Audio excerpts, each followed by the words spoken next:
दोस्तों, एक बार फिर से नए वीडियो में आप सभी का स्वागत है। तो आज हम लोग सीखेंगे समांतर माध्य कैसे निकालते हैं, माध्य कैसे निकाला जाता है, मीन कैसे निकाला जाता है। तो यहाँ पर सवाल लिखा हुआ है, ऊपर लिखा हुआ है निम्नलिखित बारंबारता बंटन से समांतर माध्य ज्ञात कीजिए। तो यहाँ पर वर्ग अंतराल हमें दिया गया है 0 से 40, 40 से 80, 80 से 120, 120 से 160, 160 से 200। और उसके बाद यहाँ पर बारंबारता, तो बारंबारताओं का हमें मान दिया गया है 22, 35, 44, 25 और 24। तो यहाँ पर ये जो बारंबारता है इसको एफ से यहाँ पर लिख लेते हैं, बारंबारता को एफ से लिखते हैं यानी फ्रीक्वेंसी। तो यहाँ पर दोस्तों समांतर माध्य लिखा हुआ है, समांतर माध्य या फिर माध्य दोनों का मतलब एक ही है। तो जब समांतर माध्य निकालते हैं तो हमें मध्यमान निकालना पड़ता है। तो यहाँ पर एक खाना बना लेते हैं मध्यमान निकालने के लिए। तो यहाँ पर एक खाना हमने इस तरह से अलग से बना लिया। यहाँ पर लिखा हमने ऊपर मध्यमान, मध्यमान को x से लिखते हैं। तो साथियों यहाँ पर मध्यमान कैसे निकालेंगे, बहुत ही आसान है। तो यहाँ पर प्रत्येक वर्ग अंतराल को जोड़कर हमें आधा कर देना है। आधा करने का मतलब 2 से भाग दे देना है। तो चलिए यहाँ पर जोड़कर आधा कर देते हैं। तो यहाँ पर पहला वर्ग अंतराल 0 और 40, 0 में जोड़ देंगे 40, 40 होगा। 40 को 2 से भाग देंगे तो कितना हो जाएगा, 20 हो जाएगा। 2 से भाग देने का मतलब आधा, 40 का आधा 20। उसके बाद 80 और 40 दोनों को जोड़ेंगे, 80 40 120 होगा। 120 का आधा कितना हो जाएगा, 60 हो जाएगा। यहाँ लिख देंगे 60। अब यहाँ देखेंगे अंतर कितने का है, 60 और 20 में अंतर कितने का है, 40 का। 60 में घटाएंगे 20, 40 बचेगा, तो अंतर यहाँ 40 का है। यहाँ पर बढ़ रहा है, पहले 20 फिर 60।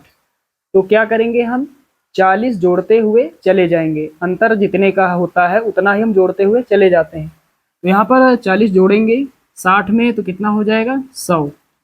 100 में 40 जोड़ेंगे 140, 140 में 40 जोड़ेंगे 180। तो यहाँ तक आप सभी लोगों को क्लियर है। चलिए उसके बाद एक खाना अलग से बनाना होता है, तो यहाँ बना लेते हैं।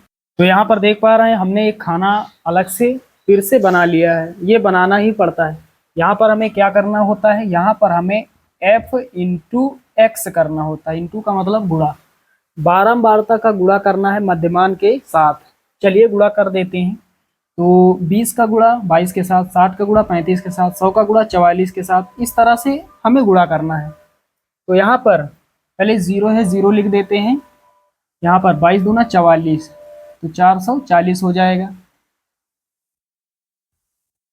उसके बाद 60 का गुणा 35 से होगा, तो पहले 0 0 लगा लेते हैं। फिर 6 पंचे 30 का 0 हासिल 3 और 6 त्रिक 18 3 21, 2100 हो जाएगा। 60 का गुणा जब 35 से करेंगे। उसके बाद 100 का गुणा 44 से होगा, पहले 2 0 यहाँ लिख लेते हैं। उसके बाद 44 इक्की 44, तो कितना हो जाएगा, 4400, 4400। उसके बाद 140 का गुणा करना है 25 के साथ, तो 1 0 है यहाँ लगा लेते हैं। अब पहाड़ा पढ़ लेते हैं। 25 चौके कितना होता है, 100, 100 का 0 हासिल 10, फिर 25 इक्के 25 और 10 35, तो 3500 हो जाएगा। उसके बाद 180 का गुणा 24 के साथ होगा, पहले 0 लगा लेते हैं। 18 का टेबल 4 बार, 18 चौके 72 का 2 हासिल 7। उसके बाद 18 दूना 36 और 36 और 7 43 हो जाएगा, तो 4320 हो जाएगा। चलिए अब इन सभी संख्याओं को जोड़ते हैं। तो यहाँ पर 2 5 7 7 4 11 और 11 और 5 कितना हो जाएगा, 16, 16 4 20 का 0 हासिल 2, 2 3 5 5 और 4 9, 9 2 11, 11 2 13 और हासिल में 2, 13 2 15, तो 150 हो जाएगा सभी संख्याओं को जोड़ेंगे तो। इसके बाद इन संख्याओं को हमें जोड़ना होता है। जोड़ने के लिए sigma f into x, f into x का कुल योग, कुल जोड़। चलिए इन सभी को जोड़ लेते हैं। तो यहाँ पर सबसे पहले इकाई वाला अंक यहाँ 0 है, तो यहाँ 0 लिख देते हैं। फिर दूसरा अंक 4 और 2 6, 6 हो जाएगा। तीसरा अंक जोड़ते हैं 4 1 5, 5 4 9, 9 5 14 और 14 3 17 का 7 हासिल 1 हो जाएगा। उसके बाद लास्ट वाले अंकों को जोड़ते हैं, 4 3 7, 7 4, 11 2 13 और हासिल में 1, कितना हो जाएगा, 14 हो जाएगा। तो यहाँ पर इन सभी संख्याओं को जोड़ेंगे तो कितना होगा, 14,760। चलिए दोस्तों, यहाँ तक आप सभी लोग बेहतर तरीके से समझ गए। अब दोस्तों यहाँ पर हमें सूत्र रखना है और हमें कुछ नहीं करना है। तो सूत्र क्या होता है समांतर माध्य का? माध्य या फिर समांतर माध्य बराबर होता है सिग्मा एफ इंटू एक्स बटे में सिग्मा एफ।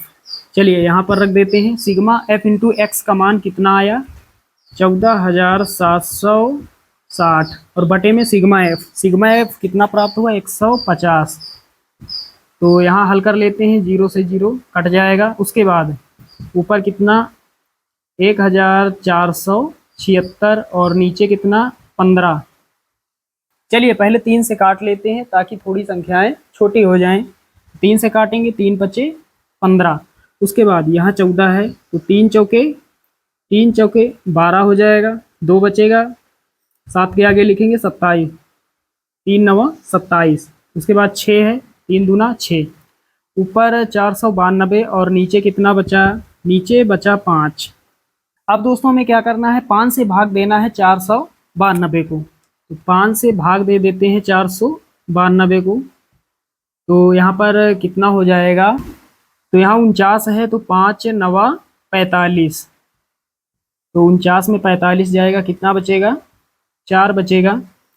उसके बाद ये 2 लिखेंगे, फिर 5 8 40, 42 में 40 जाएगा, कितना बचेगा, 2 बचेगा।